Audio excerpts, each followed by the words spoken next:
बाकी मैं detail KG के बच्चे को समझ में आए इतनी सरलता से इनको मैं समझा दूंगा। मान्यवर, उनको धैर्य से सुनना चाहिए। मान्यवर, इन्होंने कहा कि जाति जनगणना नहीं कराना चाहती है सरकार। इसको भी मुझे स्पष्ट कर देना चाहिए, सरकार की कैबिनेट ने नरेंद्र मोदी जी के नेतृत्व में जाति जनगणना करने का निर्णय कर लिया है। अगली जनगणना जाति जनगणना होने वाली है। एक भ्रांति फैलाई जा रही है कि अभी जो प्रश्न पूछे जा रहे हैं उसमें जाति का जिक्र नहीं है। मान्यवर, जनगणना जो जिनका डिटेल अभ्यास है उनको मालूम होगा, जनगणना 2 हिस्सों में होती है।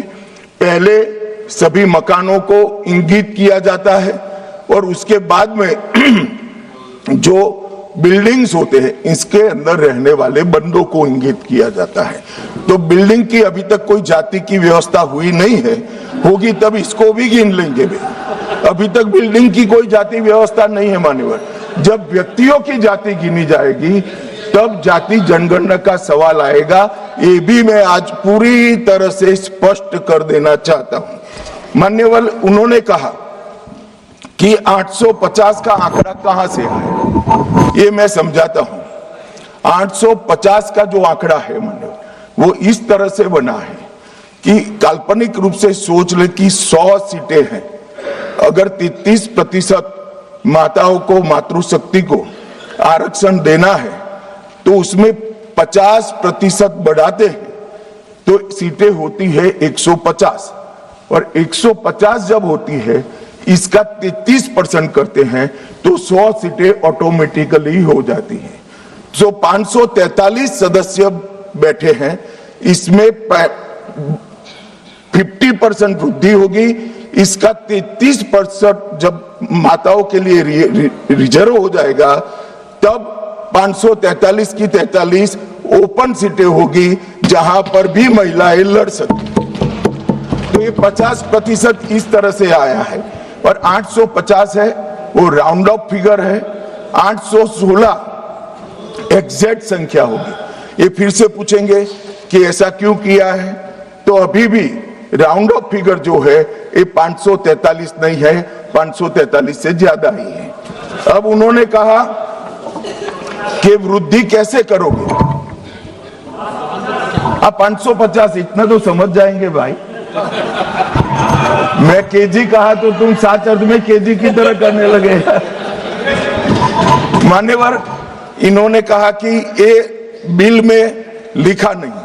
सांसद ज्योतिमणि और दक्षिण के कई सारे सांसदों ने कहा, मेरा कल समय ले ले, मैं पढ़वा दूंगा। वैसे समय लेने की जरूरत भी नहीं है, कल मैं सदन के सामने ये डिटेल पूरा देश समझ पाए इस तरह से समझा दूंगा। मान्यवर, डीलिमिटेशन कमीशन का जिक्र है कि डीलिमिटेशन कमीशन में आप आपके लोग बिठा दोगे, ये करोगे, वो करोगे।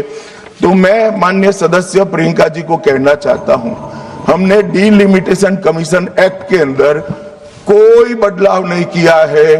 फुल स्टॉप कोमा में आपका डीलिमिटेशन कमीशन एक्ट को हमने रिपीट किया है। अगर आपने उस वक्त मैनिपुलेशन किया है तो मैं इतना कह सकता हूं, आप कह रही हो कि इससे मैनिपुलेशन होगा, तो आपने अगर उस वक्त ये एक्ट का उपयोग कर कर मैनिपुलेशन किया होगा तो मैं इतना कर सकता हूं कि हम नहीं करेंगे। और मैं कुछ नहीं कह सकता। मान्यवर, एक वाक्य आया कि तमिलनाडु बंगाल में चुनाव हो रहे हैं और ये नया एक्ट आ गया। मान्यवर,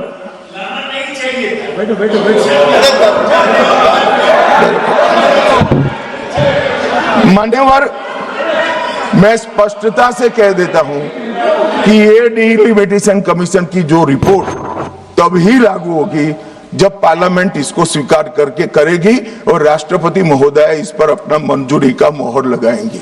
तो ये 2029 के पहले होने का सवाल नहीं है।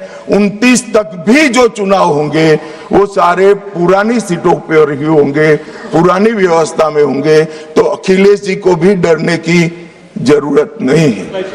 यहाँ 27 की बात करूं, यहाँ हालांकि वो जीतेंगे नहीं, वो अलग बात है, मगर डरने की जरूरत नहीं है। यहां पर कहा गया कि सत्ता बनाए रखने की लालसा में ला गया है। मान्यवर, ऐसा जो लोग कहते हैं कि कुछ नेता 130 करोड़ की आबादी के जनमत को मैनिपुलेट कर सकते हैं, वो हमारी शक्तियों के आकलन बहुत ज्यादा कर रहे हैं। हम तो उस बात में मानने वाले हैं, लोकतंत्र में सत्ता नागरिक के वोट से और नागरिक के दिमाग से ही तय होती है, राजनेता राजनीतिक पार्टियां नहीं कर सकती। 130 करोड़ का जनमत कौन मैनिपुलेट कर सकता है साहब? और अगर कर पाते तो हम तो जीतते ही नहीं। आप सत्ता में बैठे थे, हम कैसे जीतते?